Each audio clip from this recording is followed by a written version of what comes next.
Nenengisme, dan survei dari Harvard tentang Indonesia. Ada yang tahu akun Facebook Neneng Rosdiana?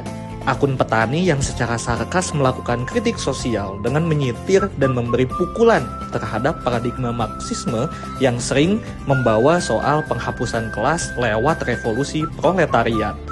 Cuitan sarkas penuh guyon yang sangat menarik diantaranya ini.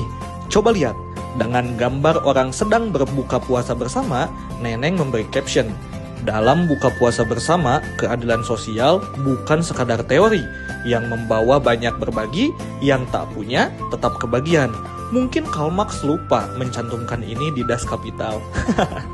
Dalam postingan yang lain, dengan gambar emak-emak pengajian, Neneng memuat caption seperti ini. Marxisme bicara soal kesetaraan, ibu-ibu sudah praktik langsung, semua bawa makanan, semua kebagian makan, gak ada yang lapar, revolusi kecil yang nyata terjadi setiap minggu. Tunggu dulu, coba perhatikan lebih detail dari sudut pandang antropologis. Neneng sedang tidak berbicara orang Indonesia dalam pengaruhnya dari dunia luar, melainkan berbicara soal apa yang khas dari Indonesia. Apa itu? Sudah pasti watak soal gotong royong.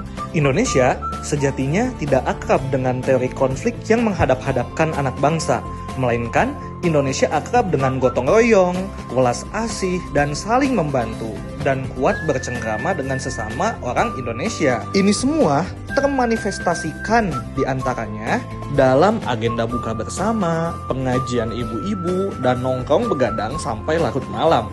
Serius, kalau kalian diaspora dan pindah ke luar negeri, bohong jika tidak merindukan hal sederhana seperti ini. Watak orang Indonesia ini berhasil membuat Indonesia unggul sebagai negara paling makmur di berbagai aspek kehidupan, bahkan lebih unggul dari Amerika. Riset ini dilakukan oleh Global Flourishing Study dari Harvard. Dikutip dari New York Times bahwa riset dilakukan terhadap 200.000 responden dengan tatap muka, telepon, dan daring. Dalam survei ini, negara makmur diambil dari berbagai indikator, diantaranya kebahagiaan, kepuasan hidup, kesehatan mental dan fisik, makna dan tujuan hidup, karakter dan kebajikan, hubungan sosial yang erat, dan stabilitas keuangan dan material. Studi ini tidak dibatasi hanya dari ekonomi semata.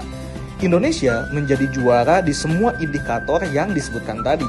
Kesimpulannya, Indonesia menjadi unggul karena manusia Indonesia sendiri, karakter Indonesia sendiri, dan itu harus dijaga. Presiden Prabowo jelas ingin menjaga watak positif ini. Karakter menjadi pendidikan penting, sebagaimana disebutkan dalam Astacita. Sedangkan untuk watak yang negatif, sebagaimana disebutkan oleh Mukhtar Lubis, seperti perilaku koruptif misalnya, maka akan segera dihilangkan dan ditumpas. Buat kita semua, jangan lelah berbuat untuk Indonesia.